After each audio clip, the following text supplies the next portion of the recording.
Buenos días, alumnos. Esta es nuestra segunda clase. La clase pasada solamente tuvimos la oportunidad de saludarnos, ¿sí? Y me acerqué solamente para dejarles una pequeña cartilla donde está expuesto la temática que vamos a ver hoy, ¿sí? Bienvenidos, ¿sí? Soy la profesora de Lengua y Literatura. Mi nombre es María Alejandra Nieve y vamos a llevar la materia a partir de este ciclo lectivo 2020. Bien, vamos a comenzar con la temática. Ustedes ya habrán leído la teoría, ¿sí? La temática de hoy va a ser la narración. ¿Qué es la narración? Es un tipo de texto. Ustedes habrán leído en la primaria, habrán leído muchos tipos de texto, ¿sí? Poesías, fábulas, historias, noticias, cartas, etc. Bien, la narración es un tipo de texto que tiene un género literario, ¿sí? Bien, pero ¿qué es en sí la narración? Es una herramienta que nos sirve para relatar hechos reales o ficticios, fantasiosos, ¿sí? Ese relato puede estar escrito, puede estar en un soporte escrito en una hoja, en la computadora, ¿sí? O puede ser oral, directamente relatar una historia, una creación que tenga el protagonista o el narrador que va a ser el autor de esa narración, ¿sí? Bien. Entonces, teniendo bien en claro lo que es una narración, vamos a tener en cuenta que este tipo de texto tiene una serie de elementos. Esos elementos son varios. Por ejemplo, el narrador, ¿sí? ¿Quién es el narrador? Es la persona que va a contar el hecho, ¿sí? Lo puedo contar yo, podemos contarlo nosotros, ¿sí? O puede estar en tercera persona, lo puede contar él, lo puede contar ella, ellos, ¿sí? Bien, todo depende de en qué circunstancias se tenga que escribir este tipo de texto. Bien, los personajes. Los personajes son fundamentales, son los elementos que forman parte de la narración, pueden ser personajes principales, secundarios. Ese personaje principal va a ser el protagonista de la historia, del relato, ¿sí? Pero además pueden intervenir otros personajes que van a accionar, que se van a interactuar con ese personaje principal, ¿sí? Son los que realizan las acciones. El lugar, otro elemento importante, tiene que estar situado, es un lugar físico, ¿sí? Que tiene varios elementos. Ese lugar tiene que ser, puede ser un paisaje, puede ser una ciudad, puede ser una habitación, ¿sí? Es el espacio físico en sí. Puede ser la escuela, el curso, el aula, ¿sí? La cocina, etc. Bien, acciones. Las acciones son los episodios que van a suceder en ese relato.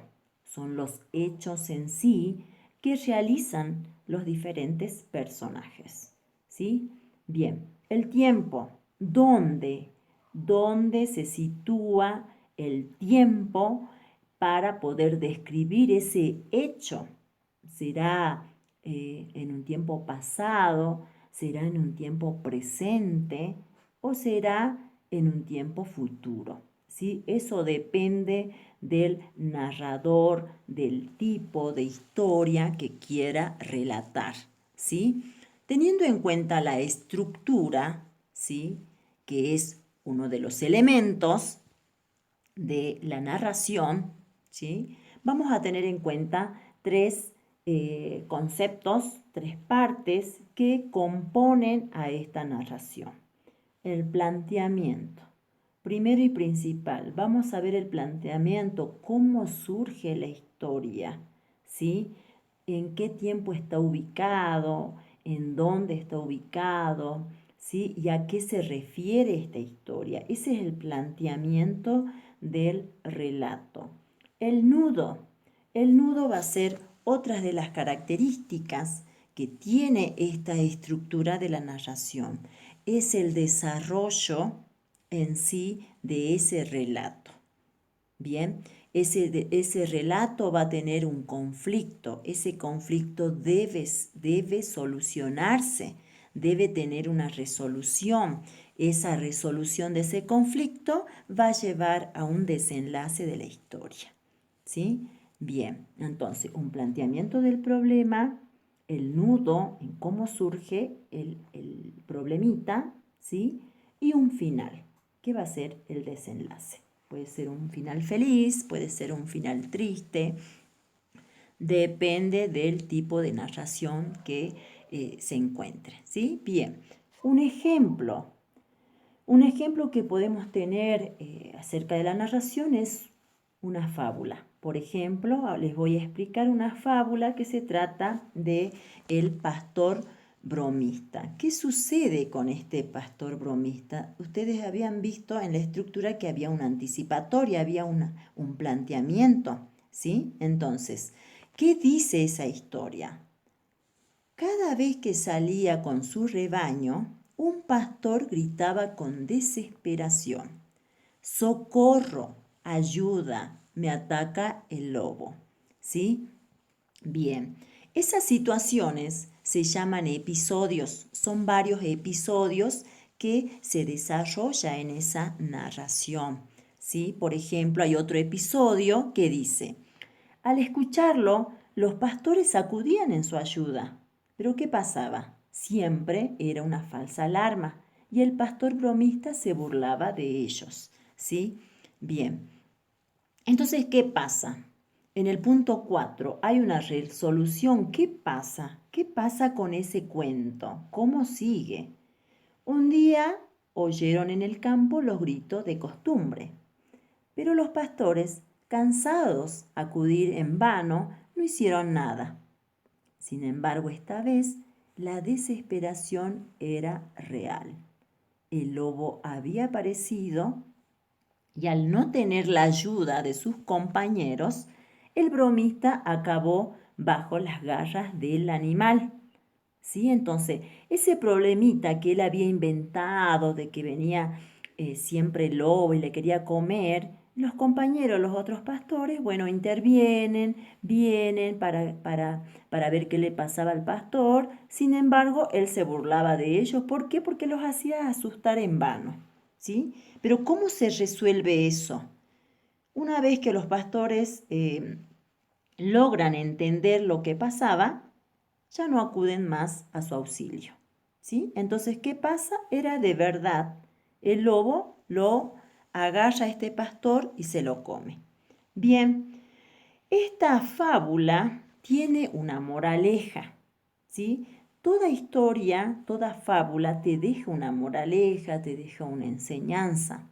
En este caso de ese pastor mentiroso, dice la moraleja que en boca del mentiroso lo cierto se hace dudoso. ¿Sí? ¿Por qué? Porque el pastor estaba cansado de burlarse de sus compañeros que acudían a su auxilio. ¿Sí? Entonces, ¿qué hacen los pastores? No acuden al auxilio. ¿Por qué? Porque pensaban que iban a ir en vano. Entonces, ya lo cierto, cuando ya verdaderamente había surgido un problema, los pastores deciden no acudir, ¿sí? al pastor para poder salvarlo. Y resulta que es comido realmente por el lobo, ¿sí? Entonces, deja una enseñanza. Bien, a partir de ahora vamos a desarrollar las diferentes actividades. Por ejemplo, en esta actividad, ¿qué es lo que vamos a realizar? En esta primera actividad, dice el punto 1, observa cómo se puede ampliar una idea dando más detalles. Por ejemplo, yo les doy una idea de decir, a ver, una idea, una oración breve, donde dice: el niño cerró la puerta y se puso a correr. ¿Sí? Ustedes tienen que imaginar, ser creativos, y ver no solamente que el niño cierre la puerta, sino creando, agregando palabras para que esta oración se extienda, ¿sí? Bien, entonces, a la propuesta de la oración, el niño cerró la puerta y se puso a correr, ustedes pueden agregar, el niño cerró la puerta silenciosa y cuidadosamente, ¿sí? Cerró la puerta por fuera y solo entonces comenzó a correr, ¿sí? Entonces, ¿qué es lo que tienen que hacer? Agregar adjetivos, ponerle más, digamos, más creatividad, ¿sí? A la oración. Vamos con la segunda oración. El niño no notaba el frío ni la lluvia. Bien, ¿cómo podemos agregar? La lluvia le resbalaba por la cara y se le metía por el cuello. El frío y la humedad le calaban el abrigo, pero él no lo notaba. ¿Sí? Entonces, ahí todo depende, ¿sí? De la creación de ustedes, ¿sí? ¿Por qué? Porque tiene que ver con la creatividad. Sabemos que la narración son secuencias, ¿sí? Son secuencias de oraciones, van oraciones interrelacionadas una con otra, que van desarrollando justamente la estructura de esa narración, que comienza contando una historia, anticipando algo, ¿sí? Y en el transcurrir del tiempo van sucediendo episodios. Esos episodios tienen que ser coherentes también con lo que tiene que ver el título de la narración. Si yo estoy hablando, como en el caso anterior,